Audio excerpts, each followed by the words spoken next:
Hello बच्चों, so let's see the question. It says the relative acidic strength of benzoic acid, orthotolic acid and paratolic acid is of the decreasing order. उन्होंने हमें acidic strength पूछी है तीन acid की. Okay, तो सबसे पहले तो हम स्ट्रक्चर निकाल लेंगे.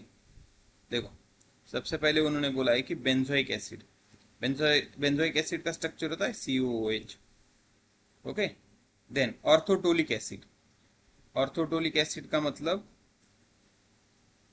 COOH and at ortho position CH3 group. और तीसरा है पैराटोलिक एसिड. पैराटोलिक एसिड का स्ट्रक्चर है COOH and CH3 group at para position. Okay, अब देखो, हमें ये मालूम है ये तीनों एसिड है, इसका मतलब वो H प्लस रिलीज करेंगे. तो H प्लस रिलीज करने के बाद वो क्या बनाएंगे, वो बनाएंगे COO. एक्चुअली COOH था, तो रिलीज करने के बाद बनाएगा COO माइनस. अब जिस केस में ये COO माइनस सबसे ज्यादा स्टेबल होगा वो सबसे अच्छा एसिड होगा, या उसकी एसिडिटी सबसे अच्छी होगी. तो एसिडिटी का ट्रेंड भी हमको मालूम है. एसिडिटी का ट्रेंड क्या होता है? Acidity is directly proportional to minus I effect.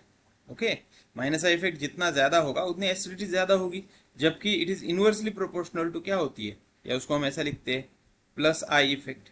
Okay, अब यहाँ पे अगर हम देखें तो COOH है जो कि H रिलीज करने के बाद COO माइनस बनाएगा. ओके, ये भी क्या करेगा, COO माइनस बनाएगा, ये भी क्या करेगा, COO माइनस बनाएगा. अब ये माइनस चार्ज जहां पे स्टेबल ज्यादा होगा वहां पे वो ज्यादा अच्छा एसिड माना जाए. तो यहाँ पे आप देखो, पहले इसमें ये जो बेंजीन रिंग है, इस बेंजीन रिंग को कुछ भी अटैच नहीं है. ओके, बेंजीन रिंग को कोई भी ग्रुप अटैच नहीं है, तो ये माइनस जो है ये यहाँ पे रहेगा. अगर हम इसका रेजोनेटिंग स्ट्रक्चर बनाना चाहे, ओके, तो रेजोनेटिंग स्ट्रक्चर कुछ इस तरह का बनेगा.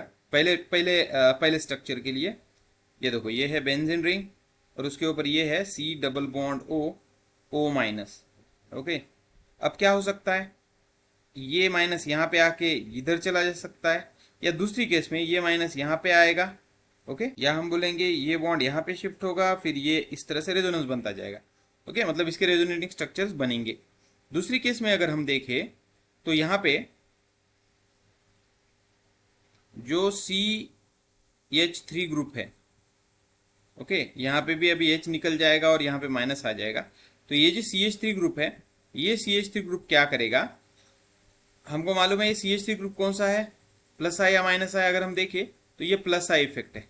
ओके, प्लस आई मतलब ये क्या करेगा, इलेक्ट्रॉन और डोनेट करेगा. ऑलरेडी इसके पास माइनस है तो ये माइनस उसका बढ़ाएगा.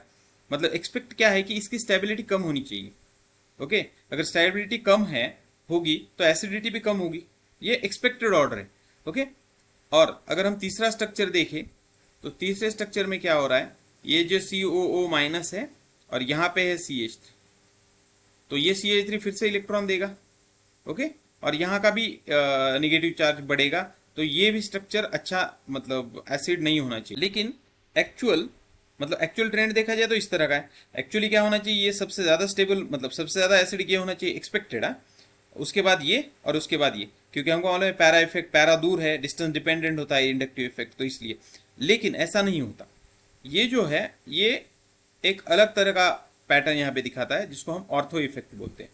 What is ortho effect? Ortho effect होता है, समझो, ऑर्थो इफेक्ट क्या होता है. ऑर्थो इफेक्ट मतलब ऐसा है कि मान लो तुम्हारे पास कोई कार्बोक्सिलिक एसिड और ये उसके ऑर्थो पोजिशन है, और यहाँ पे कोई ग्रुप है, और ये ग्रुप कैसा है, बल्कि ग्रुप है, मतलब बड़ा ग्रुप है, CH3 OCH3 like this, not hydrogen deuterium. Okay, बड़ा ग्रुप होना चाहिए, बल्कि ग्रुप. तो ये बल्कि ग्रुप होगा तो वो क्या करेगा, जब हम इस स्ट्रक्चर को ड्रॉ करें, ओके, ये स्ट्रक्चर कुछ इस तरह का है.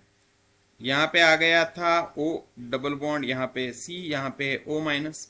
तो ये बल्कि ग्रुप क्या करता है, इसको इस रिंग में आने ही नहीं देता. ये इस ग्रुप को, ये माइनस चार्ज जो यहाँ पे बनता है, इसको यहीं पे सेटल करता है, या यहीं पे इसको स्टेबलाइज कर देता है, उसको नीचे आने ही नहीं देता. इसलिए ऑर्थो इफेक्ट की वजह से हमेशा एक चीज ध्यान में रखो, ऑर्थो सब्सटीट्यूटेड जो ग्रुप होते हैं वो सबसे ज्यादा स्टेबल होते हैं.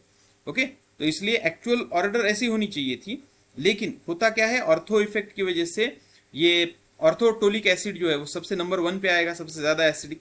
उसके बाद आएगा बेंजोइक एसिड और उसके बाद आएगा पैरा वाला. ओके, तो ये ऑप्शन अगर हम देखें तो यहाँ पे है लास्ट ऑप्शन. तो यहाँ पे last option orthotoluic acid, then benzoic acid और देन आएगा paratoluic acid. So hope you understood it well. Best of luck.